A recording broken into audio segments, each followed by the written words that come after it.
Bismillahirrahmanirrahim. Assalamualaikum warahmatullahi wabarakatuh. Baik, kami dari kelompok terakhir ya, dari beranggotakan yaitu Abi Ahmad Rifai, Muhammad Solikan, dan juga Ervina Zena, ingin menyampaikan PPT dari kelompok kami, yaitu yang berjudul Wasiat, Wajibah, dan Waris Pengganti. Yang pertama kita akan membahas wasiat wajibah. Wasiat wajibah dari segi etimologi, wasiat itu mempunyai beberapa arti, yaitu menjadikan, menaruh kasih sayang, menyuruh, dan menghubungkan suatu dengan sesuatu yang lain. Dalam pengertian secara terminologi, wasiat menurut para fuqaha yaitu dari Hanafiyah memberikan beberapa definisi, yaitu wasiat sebagai pemberian hak memiliki sesuatu secara sukarela yang pelaksanaannya ditangguhkan sampai adanya peristiwa kematian orang yang memberikan, baik sesuatu yang diwasiatkan itu berupa benda maupun manfaat.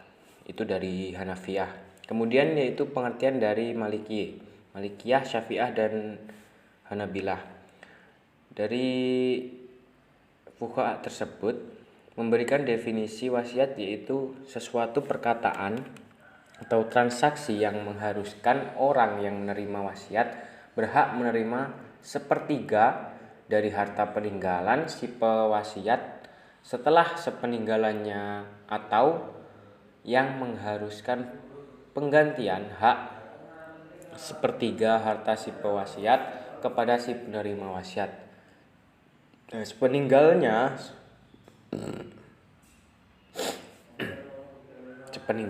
yaitu maksudnya harta si wasiat kepada si penerima wasiat atau sepeninggalnya. Kemudian yang kedua yaitu ahli waris pengganti. Nah, pada dasarnya ahli waris pengganti ini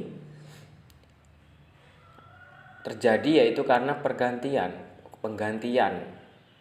suatu keharusan untuk penggantian, yaitu orang-orang yang menjadi ahli waris karena orang tuanya yang berhak mendapat warisan meninggal lebih dahulu daripada pewaris, sehingga kedudukan orang tuanya digantikan oleh anak yang menggantikan kedudukan orang tuanya untuk mewarisi harta pewaris oleh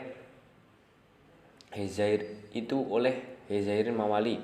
Maka dalam hukum kewarisan, Hezairin dikenal 3 macam ahli waris, yaitu zawil furud, zawil qarabat, dan mawali. Pengertian dalam pasal 185 mencakup penggantian tempat, derajat, dan hak-hak tanpa batas dan tanpa diskriminasi antara ahli waris laki-laki maupun perempuan. Nah, pergantian derajat ini yaitu ahli waris pengganti anak laki-laki memperoleh derajat yang sama dengan derajat anak laki-laki dan kemudian seterusnya. Dalam pergantian hak, artinya jika orang yang digantikan oleh ahli waris pengganti mendapat warisan, maka ahli waris pengganti juga berhak mendapat warisan dan seterusnya. Penggantian tanpa batas. Nah, artinya penggantian itu berlaku bagi cucu pewaris meskipun pewaris memiliki anak laki-laki atau 2 orang anak perempuan yang masih hidup. Dalam penggantian tanpa diskriminasi, artinya yang dapat menjadi ahli waris pengganti adalah semua keturunan baik laki-laki maupun perempuan kecuali yang tidak disebut dalam pasal 174 huruf A, yaitu ahli waris pengganti akan mendapat bagian sebesar bagian ahli waris yang digantikan.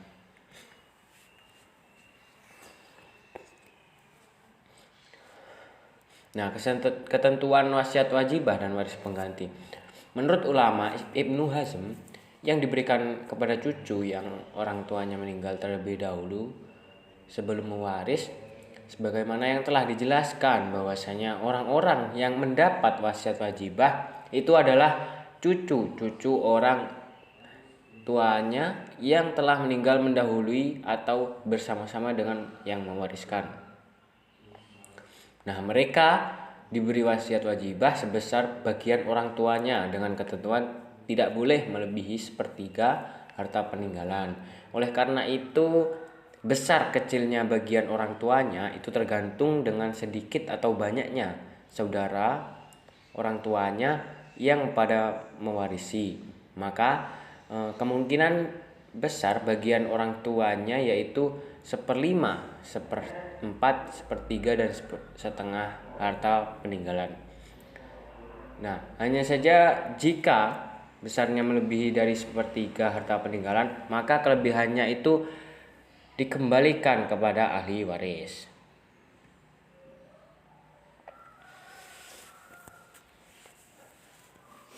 Nah, ketentuan wasiat wajibah dan waris pengganti dalam hukum kewarisan menurut BW, dalam pergantian ini tidak hanya cucu yang berhak menggantikan kedudukan orang tuanya tersebut yang meninggal dunia, melainkan juga keponakan dan juga saudara kandung bisa digantikan oleh anak-anaknya. Nah, pada dasarnya ketentuan ahli waris pengganti dalam KHI tidak jauh berbeda dengan ahli waris pengganti dalam KUHP Perdata.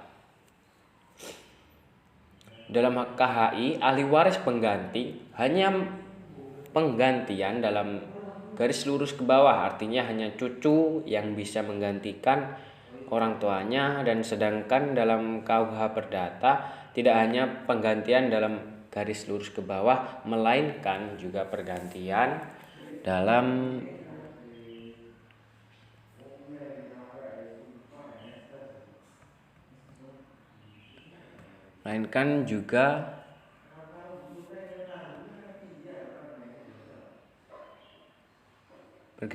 pergantian dari kedua keluarga tersebut. Contoh penerapan wasiat wajibah di negara muslim. Nah, dalam Undang-Undang Mesir nomor 71 tahun 1946, Undang-Undang Mesir nomor 100 tahun 1985 di pengaturan wasiat wajibah dalam amandemen 100 tahun 1985 pasal 76 menyatakan bahwa seorang pewaris tidak berwasiat untuk keturunan dari anak yang telah meninggal sebelum dia atau meninggal bersama-sama dengan dia, maka keturunan tersebut akan menerima warisan sebesar ayahnya melalui wasiat wajibah dalam batas tidak boleh lebih dari 1/3 harta warisan tersebut. Syarat untuk memperoleh warisan tersebut adalah yang pertama, keturunan tersebut tidak mewarisi, dan yang kedua, orang yang meninggal belum memberikan harta dengan cara-cara lain sebesar bagian yang seharusnya menjadi hak ayahnya. Nah, kemudian contoh-contoh dari penerapan wasiat wajibah di negara muslim. Nah, mengenai masalah wasiat ini, yang menonjol adalah perihal sahnya wasiat antara dua pihak yang berbeda agama.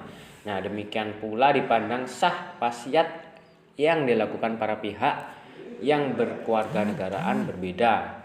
Dalam pasal 174 sampai 175, kemudian yang sedangkan bukti terjadinya wasiat harus berupa bukti tertulis yang tertanggal dan ditandatangani pihak yang berwasiat, sehingga bukti orang tersebut terpandang tidak cukup sebagai alat bukti. Dalam Undang-Undang Tunisia tidak mengakui wasiat yang dimaksudkan sebagai bagian dari warisan. Nah, ketentuan ini berbeda dengan hukum yang berlaku di Mesir. Wasiat wajibah diatur dalam pasal 191 Hukum Status Personal tahun 1956. Nah, pasal ini menyatakan bahwa kebolehan anak-anak dari anak laki-laki atau perempuan yang meninggal terlebih dahulu untuk menerima bagian orang tuanya jika masih hidup dengan maksimum sepertiga harta warisan. Ketentuan mengenai wasiat wajibah ini hanya diperuntukkan bagi cucu yatim atau generasi pertama, baik laki-laki maupun perempuan. Dengan catatan bahwa cucu laki-laki mendapat bagian 2 kali lebih besar dari bagian cucu perempuan.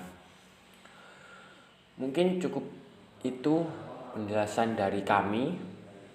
Nah, nanti jika ada kurang lebihnya saya mohon maaf, dan jika ada yang masih belum paham atau kurang paham bisa kita diskusikan bersama. Terima kasih. Billahi taufiq wal hidayah wa ridha wal inayah. Wassalamualaikum warahmatullahi wabarakatuh.